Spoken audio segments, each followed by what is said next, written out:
Whispers beneath the well. The letters came in waves, splashing against me like cold water, each one more suffocating than the last. Delusional, obsessed, you'll disgrace our family.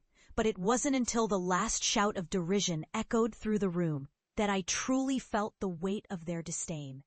You'll lose your mind chasing shadows. My father, in his tailored suit, stood there, a monument to all I had rejected. I felt the heat rise in my chest, the bitter taste of bile creeping up my throat. You don't understand, I pleaded, but the words fell like stones. When I was dismissed from my job as a hydrogeologist for questioning the safety of a local aquifer, my world shattered.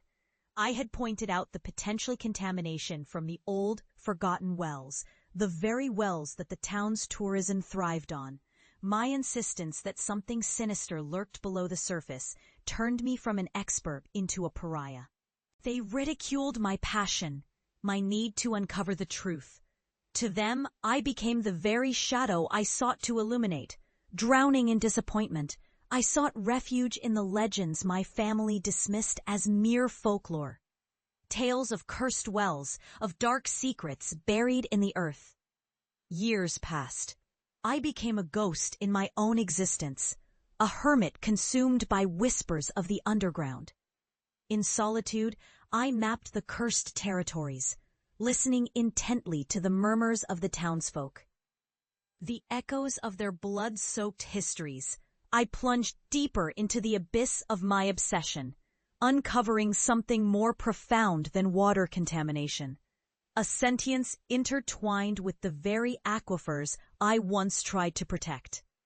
I unearthed secrets, horrifying truths that the world feared but could not ignore. What I found was not merely a belief gone awry, but a living history, an ancient entity that fed on the dark, unconfessed secrets of the town, a hunger that persisted beneath the ground, waiting for its next victim. And then, the day came, the day I returned home. No longer the laughingstock, I was now a figure of dread, a cautionary tale. My work had drawn the attention of the few who dared to acknowledge the horrors I had uncovered. I was no longer their shame, but a beacon of warning. The time was ripe to confront my family, the same family that had dismissed my passion, ridiculed my pursuits, and belittled my very being. Their faces were etched with disbelief when I stepped through the door of our old house. My mother's eyes, wide with surprise, quickly slipped into the familiar guise of concern. "You haven't changed," she murmured, but I could see the worry behind her facade. My father barely looked up from his paper. They had built a fortress of ignorance and disbelief around themselves, but I was armed with truths that would lay waste to that castle.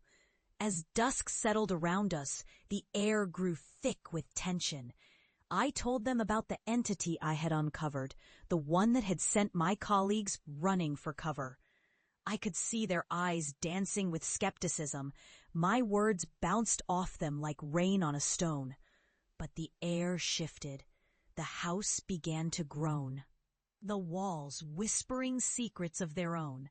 My family, once a fortress, crumbled as I spoke of the wells, the cursed wells that lay beneath the town like sleeping giants.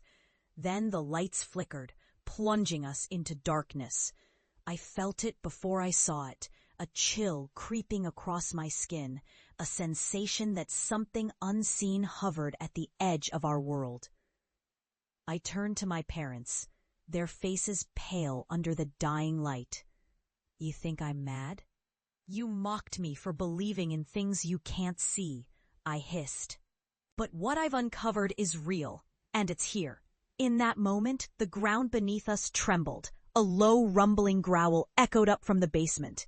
My family's laughter turned to screams. The scent of damp earth and decay flooded the room, a visceral reminder of all they had denied and derided. As the floorboards creaked, a grotesque shadow emerged from beneath the house, a tendril of darkness snaking its way toward us, reaching for the secrets it knew we held. My family cowered, their disbelief morphing into sheer terror as the entity took form, an amorphous mass that pulsated with an almost sentient awareness, eyes flickering like dying stars. "This is what you mocked," I whispered, the words barely leaving my lips above the din of their panic. "This is what I've become, the harbinger of truth you refuse to see." The creature, a manifestation of every suppressed thought and unspoken fear, turned its gaze toward them. I could see it feeding on their fears, their doubts, their very disbelief. In that chilling moment, I realized they were not merely witnesses. They were the very sacrifices this entity craved. Their lives, bound by ridicule, had fed the curse, and now it was time for them to face the consequences of their mockery. As the room engulfed in shadows, I stepped back, a quiet thrill coursing through me.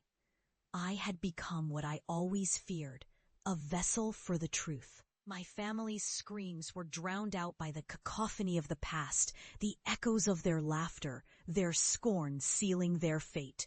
I had not only uncovered the horrors hidden beneath the surface, I had become the embodiment of the very lessons they had dismissed.